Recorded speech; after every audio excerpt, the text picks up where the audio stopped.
Eto na mga boss. Tingnan nyo mga boss. Ang linis, ang ganda na ng city of Taguig. Lalo na dito sa C6. Tingnan nyo, bagong gawa yung pader. Bagong pintura. Pero ang ginawa ng iba dyan, mga boss, nag-drawing.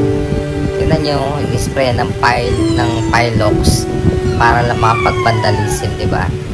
Pilit pinapaganda ng City of Taguig yan. Pero alam nyo, may ilan talaga ng mga tao na hindi masaya para lang magawa nila yung hindi naman dapat. Tingnan nyo, pangit tingnan, diba? Napakalinis, tapos gagawin nila yan.